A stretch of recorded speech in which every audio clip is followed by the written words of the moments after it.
نماز قبول ہونے کی دو نشانیاں، اگر آپ میں یہ دو نشانیاں ہیں تو آپ کی نماز قبول ہے۔ وہ دو نشانیاں یہ ہیں، بسم اللہ الرحمن الرحیم۔ محترم ناظرین، حدیث بخاری شریف کی ایک روایت میں ہے، ایک مرتبہ حضور اقدس صلی اللہ علیہ وآلہ وسلم اپنے دونوں ہاتھ دعا کے لیے اٹھائے اور فرمایا، اے میرے پروردگار، میری امت، اور رونے لگے تو اللہ تبارک و تعالیٰ نے فرمایا، اے جبرائیل امین علیہ السلام، محمد صلی اللہ علیہ وآلہ وسلم کے پاس جاؤ اور تیرا رب خوب جانتا ہے، لیکن ان سے پوچھو آپ صلی اللہ علیہ وآلہ وسلم کیوں رو رہے ہیں۔ حضرت جبرائیل علیہ السلام سرکار مدینہ صلی اللہ علیہ وآلہ وسلم کے پاس آئے اور عرض کیا، آپ صلی اللہ علیہ وآلہ وسلم کیوں رو رہے ہیں؟ آپ صلی اللہ علیہ وآلہ وسلم نے اپنا حال بیان فرمایا۔ حضرت جبرائیل علیہ السلام نے بارگاہ الہی میں عرض کیا تو رب تبارک و تعالیٰ نے فرمایا، اے جبرائیل، محمد صلی اللہ علیہ وآلہ وسلم کے پاس جاؤ اور کہو، تمہاری امت کے بارے میں ہم تجھ کو راضی کر دیں گے اور مایوس نہیں کریں گے، اور دوسرے نبیوں کی امتوں کے بارے میں بھی بتاؤ۔ حضرت جبرائیل امین علیہ السلام رسول کریم صلی اللہ علیہ وآلہ وسلم کی بارگاہ میں حاضر ہوئے اور انبیاء سابقین کا تذکرہ کرنے لگے۔ یا رسول اللہ صلی اللہ علیہ وآلہ وسلم، میں نے فلاں نبی کی امت کو جہنم میں دیکھا، فلاں نبی کی امت کو دوزخ میں دیکھا۔ حضرت جبرائیل امین علیہ السلام تیزی کے ساتھ ہر نبی کا تذکرہ کرتے چلے گئے اور کوئی جھجک محسوس نہیں ہوئی، لیکن حضرت عیسیٰ علیہ السلام کی امت کا تذکرہ کرنے کے بعد یکا یک حضرت جبرائیل امین علیہ السلام کی زبان رک جاتی ہے، اس لیے کہ حضرت جبرائیل امین علیہ السلام جانتے تھے کہ رحمت عالم صلی اللہ علیہ وآلہ وسلم کو اپنی امت سے بے پناہ محبت ہے۔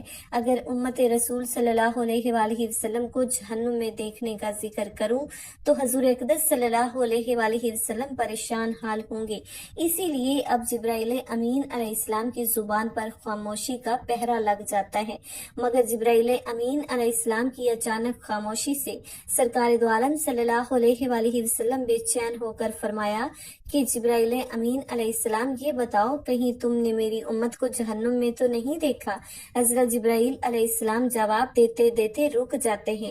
سرکار مدینہ صلی اللہ علیہ وآلہ وسلم بے تابانہ طور پر فرماتے ہیں، جبرائیل جلدی بتاؤ تم نے میری امت کو بھی جہنم میں تو نہیں دیکھا؟ اب مجبوراً حضرت جبرائیل امین علیہ السلام نے عرض کیا، یا رسول اللہ صلی اللہ علیہ وآلہ وسلم، آپ کی امت کو بھی جہنم میں دیکھا ہے۔ بس اتنا سننا تھا کہ حضور اقدس صلی اللہ علیہ وآلہ وسلم کا چین و سکون جاتا رہا اور بے چینی بے قراری پیدا ہو گئی۔ ادھر جبرائیل علیہ السلام نے اجازت چاہی اور منزل سدرہ کی جانب پرواز کر گئے، اور حضور اقدس صلی اللہ علیہ وآلہ وسلم نے کاشانہ نبوت کو چھوڑ دیا، لوگوں کی نگاہوں سے چھپ کر غیر آبادی میں پہاڑ کی غار میں پہنچ کر اپنی نورانی پیشانی کو فرش زمین پر رکھ کر بلک بلک کر رونے لگے۔ چشمان نبوت سے آنسوؤں کی برسات ہونے لگی اور زبان مبارک سے رب حبلی امتی، رب حبلی امتی کی صدا جاری ہوگی۔ ادھر شمع رسالت کی صحابہ کا عجیب عالم ہو گیا، سرکار کو نہ پا کر بے تاب ہونے لگے، ادھر ادھر ڈھونڈنا شروع کر دیا۔ حجرہ عائشہ صدیقہ رضی اللہ تعالیٰ عنہا میں دیکھا، مسجد نبوی میں دیکھا، مدینے کی ایک ایک گلی صحابہ کرام نے چھان ڈالی، مگر کہیں پتہ نہ چلا۔ مدینہ میں کوہرام مچ گیا، مرد عورت بوڑھے بچے سب بے قرار ہو گئے، لوگوں نے کھانا پینا چھوڑ دیا، گھروں میں چولہے سے دھواں نکلنا بند ہو گیا۔ صحابہ کرام رضی اللہ تعالیٰ عنہم کا یہ عالم تھا تو اہل بیت حسنین کرمین کا کیا حال ہوگا؟ بے چینی کے ساتھ تلاش میں سرگرداں ہیں، مگر آقا کریم صلی اللہ علیہ وآلہ وسلم کا کہیں پر پتہ نہیں۔ 3 دن 3 راتیں گزر گئیں، زلف امبرین اور چہرہ والضحیٰ کی زیارت نہ ہو سکی اور کہیں پتہ نہ چلا۔ اب آبادی کو چھوڑ کر غیر آبادی میں تلاش شروع ہو گئی کہ ایک چرواہے سے ملاقات ہوئی، اس سے پوچھا گیا کہ کیا تم نے ہمارے آقا کو تو نہیں دیکھا؟ اس چرواہی نے کہا، نہیں، میں نے تو اس ویرانے میں کسی شخص کو نہیں دیکھا، مگر ایک بات ضرور ہے جس سے میں خود بے حد پریشان ہوں۔ دیکھو اس پہاڑ کے کھو سے آج 3 دن ہو گئے برابر کسی کے رونے کی آوازیں آ رہی ہیں، کوئی رونے والا ایسا پھوٹ پھوٹ کر رو رہا ہے جس کی درد بری آواز کو سن کر میری بکریوں نے چرنا اور چگنا چھوڑ دیا ہے۔ بس اتنا سنا تھا کہ صحابہ کرام رضی اللہ اللہ تعالیٰ عنہم نے فرمایا کہ آج 3 دن ہو گئے ہمارے آقا کریم صلی اللہ علیہ وآلہ وسلم نے مدینہ کو ناپسند کر دیا ہے۔ ہم چرواہے کی نشاندہی پر صحابہ کرام رضی اللہ تعالیٰ عنہم دوڑے، دیکھا تو ایک پہاڑ کی خوب میں پیشانی انور فرش خاک پر رکھے ہوئے سجدے میں رب حبلی امتی کی صدائیں بلند کر رہے ہیں۔ صحابہ کرام رضی اللہ تعالیٰ عنہم قدم ناظم کو چوم کر دامن مصطفیٰ صلی اللہ علیہ وآلہ وسلم سے لپٹ گئے اور عرض کیا، یا رسول اللہ صلی اللہ علیہ وآلہ وسلم، سر مبارک اٹھائیے اور حجرے میں تشریف لے چلیے۔ شہر مدینہ ویران ہو گیا، شمع رسالت کے پروانے رو رو کر بے حال ہو گئے۔ مدینہ میں واویلا مچا ہوا ہے، لوگوں نے کھانا پینا چھوڑ دیا ہے اور اہل بیت بہت پریشان حال ہیں، مگر رحمت عالم صلی اللہ علیہ وآلہ وسلم دنیا مافیہ سے بے نیاز ہو کر امتی آسی کے غم میں زاروں کی طرح رو رہے ہیں اور دعائے مغفرت میں مصروف ہیں۔ جب صحابہ کرام رضی اللہ تعالیٰ عنہم تمام تر کوششیں کر کے ناکام ہو گئے تو صحابہ کرام رضی اللہ تعالیٰ عنہم سیدہ طاہرہ خاتون فاطمہ الزہرا کی بارگاہ میں حاضر ہوئے اور عرض کیا، اے خاتون جنت، ہم نے سرکار کا پتہ لگا لیا ہے، فلاں پہاڑ کی خوں میں امت آسی کے غم میں رو رہے ہیں، لیکن تمام تر کوششوں کے باوجود سرکار کائنات صلی اللہ علیہ وآلہ وسلم سے سجدے سے سر نہیں اٹھا رہے۔ خدا را تشریف لے چلیے، ممکن ہے کہ سرکار دو عالم صلی اللہ علیہ وآلہ وسلم سر مبارک اٹھا لیں اور ہماری بے قرار دنیا کو سکون و اطمینان حاصل ہو جائے۔ حضرت سیدہ فاطمہ الزہرا رضی اللہ تعالیٰ عنہا نے جسم اطہر کو چادر سے چھپایا اور آقا کائنات صلی اللہ علیہ وآلہ وسلم کی بارگاہ میں پہنچ کر التجا کرنے لگی کہ ابا جان، اب سجدے سے سر انور اٹھائیے اور مدینہ تشریف لے چلے۔ آپ کی جدائی سے مدینہ والوں کا برا حال ہو گیا ہے، ہر طرف آہو فنا برپا ہے، آپ کے نہ ہونے سے ہر دل بے قرار ہے اور ہر آنکھ اشک بار ہے۔ حسنین آپ کی شفقت نہ پا کر تڑپ رہے ہیں، لیکن آپ بار بار رب حبلی امتی کی صدائیں بلند کرتے رہے اور سجدے سے سر مبارک نہ اٹھایا۔ بلاخر سیدہ فاطمہ الزہرا رضی اللہ تعالیٰ عنہا نے اپنی پیشانی مبارک سے مل کر عرض کیا، ابا جان، دامن صبر چھوٹنے والا ہے، اب تو سر اقدس اٹھائیے، ورنہ فاطمہ الزہرا قیامت تک سجدہ کرے گی، سر نہیں اٹھائے گی۔ تب جا کر سرکار دو عالم صلی اللہ علیہ وآلہ وسلم نے سجدے سے سر مبارک اٹھایا اور فرمایا، اے فاطمہ، تم ضد نہ کرتی تو جب تک پروردگار عالم سے میں اپنی پوری امت کی شفاعت و مغفرت نہ کروا لیتا، سجدے سے سر نہ اٹھاتا۔ حضرت انس بن مالک رضی اللہ تعالیٰ عنہ روایت کرتے ہیں کہ حضور اقدس صلی اللہ علیہ وآلہ وسلم کے زمانے میں ایک یہودی عالم تھا، اس کا نام جلیب تھا۔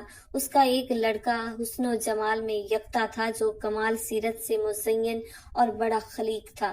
اتفاق اس نے اپنے والد کے خزانے میں ایک ڈبیا دیکھی جو سرخ موتیوں سے بنی ہوئی تھی اور اس پر مشک کی ایک مہر لگی ہوئی تھی تاکہ کوئی شخص اسے کھول نہ سکے اور اندر نہ دیکھ سکے۔ لڑکے نے ڈبیا کو دیکھا تو بڑا غضبناک ہو کر باہر نکلا، باپ سے وجہ پوچھی تو کہنے لگا، ایک عرصہ ہو گیا ہے آپ نے کوئی چیز مجھ سے پوشیدہ نہیں رکھی، مگر یہ ڈبیا ہمیشہ بند رکھی، حالانکہ میرے ساتھ آپ کی شفقت و محبت بہت زیادہ ہے۔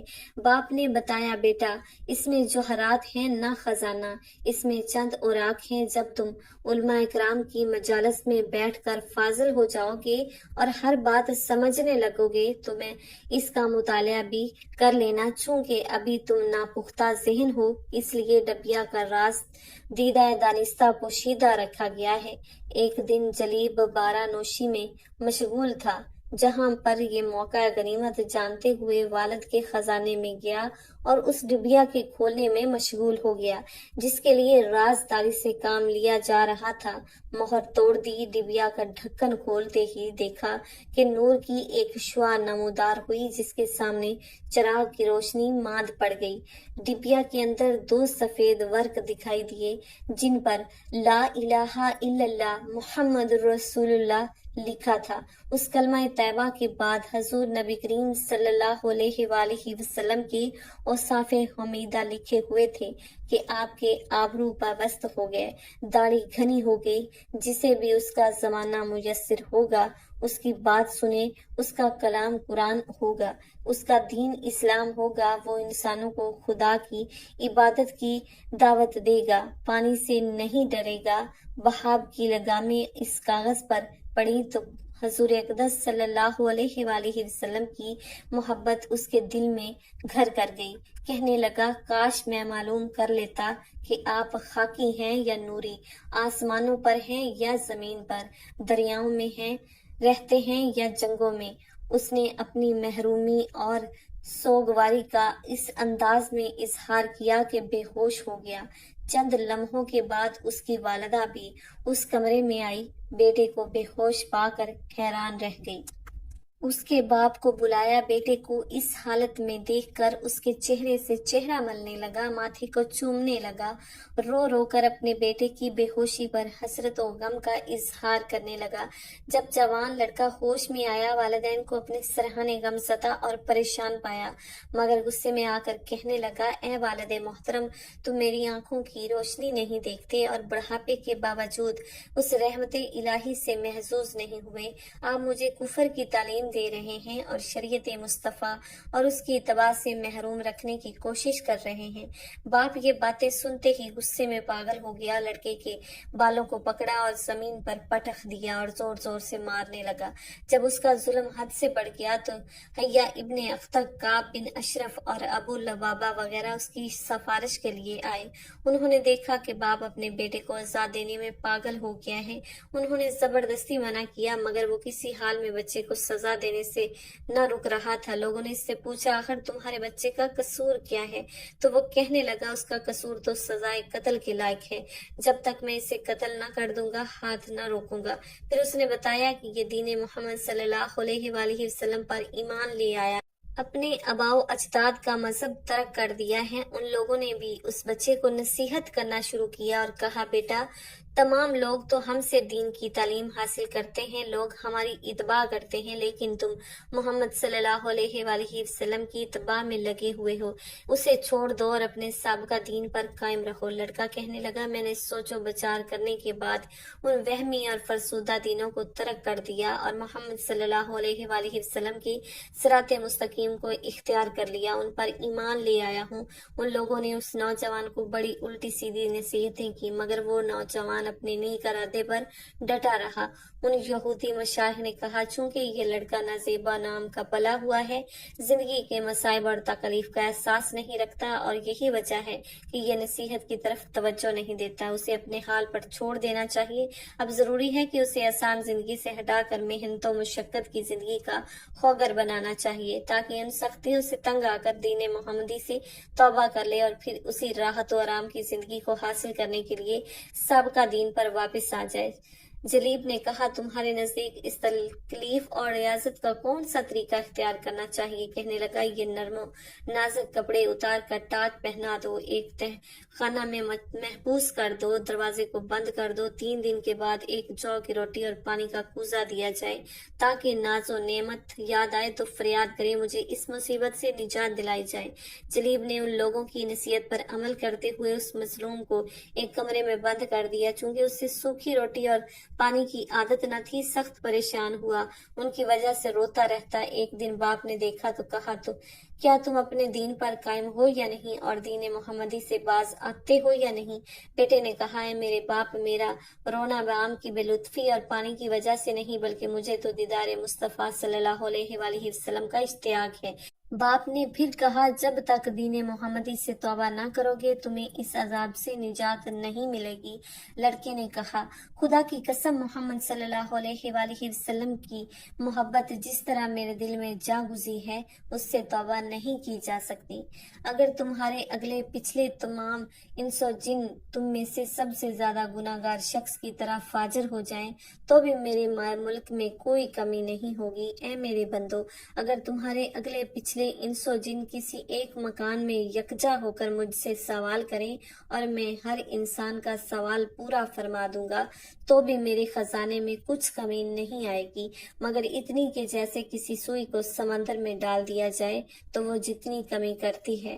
اے میرے بندو، یہ تمہارے اعمال ہیں جنہیں میں شمار کرتا ہوں، پر تمہیں ان کا پورا اجر عطا فرماؤں گا، لہٰذا جو بھلائی پائے تو اللہ عز و جل کا شکر ادا کرے۔ اگر نماز دل سے ادا کی جائے تو اس کا اثر نمازی کی زندگی پر نظر آتا ہے۔ قرآن میں اللہ تعالیٰ فرماتے ہیں، بے شک نماز بے حیائی اور برے کاموں سے روکتی ہے کہ کوئی شخص نماز پڑھنے کے بعد گناہوں سے بچنے لگے اور اس کے کردار میں بہتری آئے تو یہ اس بات کی نشانی ہو سکتی ہے کہ اس کی نماز قبول ہو رہی ہے۔ جب نماز اخلاص کے ساتھ ادا کی جاتی ہے تو اس سے دل کو سکون ملتا ہے اور اللہ تعالیٰ سے قربت محسوس ہوتی ہے۔ اگر کوئی شخص نماز کے بعد ذہنی سکون کو محسوس کرے اور روحانی خوشی محسوس کرے تو یہ اس کی نماز کی قبولیت کی علامت ہو سکتی ہے۔ اصل میں نماز کی قبولیت کا حقیقی علم صرف اور صرف اللہ تعالیٰ کو ہے، لیکن اگر نماز کا اثر ہماری زندگی میں ظاہر ہو رہا ہے تو یہ ایک اچھی نشانی ہے۔